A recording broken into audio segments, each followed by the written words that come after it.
AJ, we have. Do you know how many minutes on the clock we have? If I had to guess based on the past 50 episodes we've done, it's 5. Wow, you're right. Good job. That was a close one.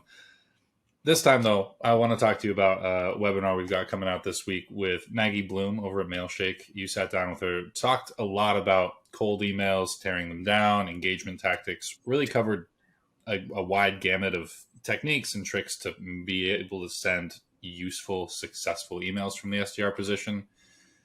I would love to start off by just asking what your main takeaway from that conversation was. Yeah. Biggest takeaway, I guess I have like a 1A and a 1B. Biggest takeaway is that the more human you are with your emails, the better.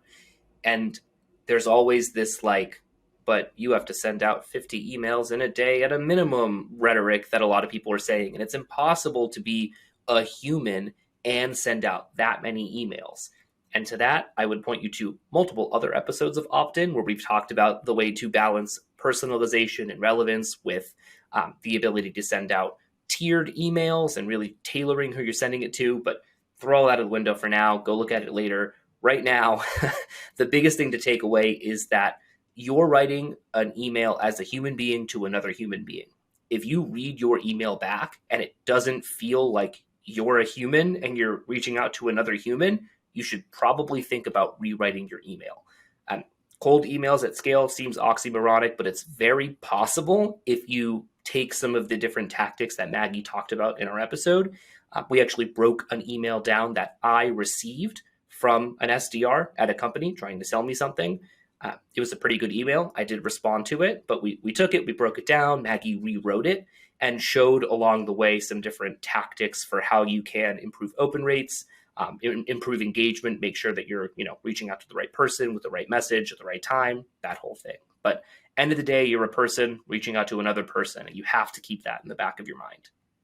Yeah, and I think that's the big thing, right? As technology continues to evolve, there's going to be more and more automation tools and AI that can write emails and all that stuff. But at least for now, people can tell. You can tell when it's genuine. You can tell when it's a person versus just a canned email versus, just my name has been inserted into the subject line. You can figure it out, especially because they're not just getting your email. They're getting hundreds of other emails in a given week or month from different prospects saying different things. And it all becomes just a mush, just noise. So being able to make it personal in a way that differentiates yourself, not your product, but yourself, using product differentiators can help, but makes you stand out from that crowd is really the main goal, I think, of a lot of the tactics that you and Maggie talked about. For me, I thought I learned a lot about the sort of back end side of things. Email deliverability is not something I would even pretend to have any knowledge or expertise on, other than the very basic, oh, yeah, that one got blocked. I've been you can tell when you get blocked by a company's server or something like that. I used the word free 35 times in this email, probably not going to make it through. Right. And in my head, to be honest, before we recorded the webinar, I thought it was very much just like a back end thing you didn't really have any control over.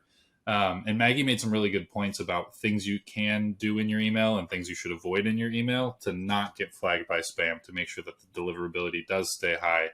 And I thought that those were great takeaways to have as an SDR, not necessarily to actively pursue or adjust based on it, but to have in the back of your mind where you're like, okay, maybe I don't include this link. Maybe I don't attach this image because I know that these reduce deliverability. So I love the sort of different little things she spelled out for us that an SDR could take and just have in the back of their mind while they're crafting these emails with the other advice that you guys ran through.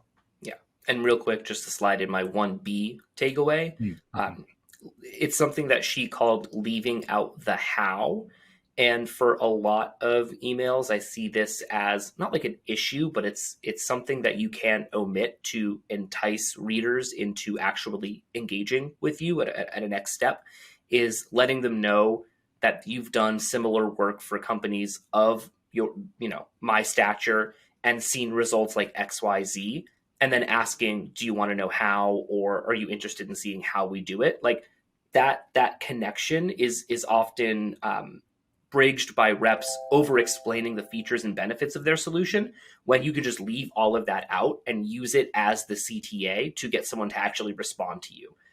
So in the email example that she rewrote for the rep that sent me an email, instead of explaining what the solution actually does, it was just, we help companies like yours increase XYZ metric by X%. Interested in learning how? And then that's it. And that's like, the end of the email right there.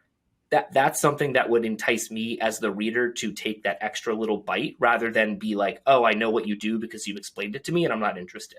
So it either gets me to do more research and learn more about your company and sort of work the whole dark social side of things, or it gets me to reach back out to you and say like, yeah, how did you do that? So I thought it was a really cool tactic that she used, not just to get me to open the email and read the email, but actually engage with and follow up with on the email.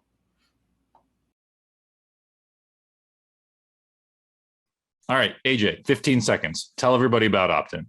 Opt-in, quick 5-ish minute videos, actionable sales development tips, minimal fluff. You can find us on YouTube, on LinkedIn, on our Instagram, and on the website, demanddrive.com. I'm having an out-of-body experience. I'm you, and you're you? What? Then who am we? Just falls over.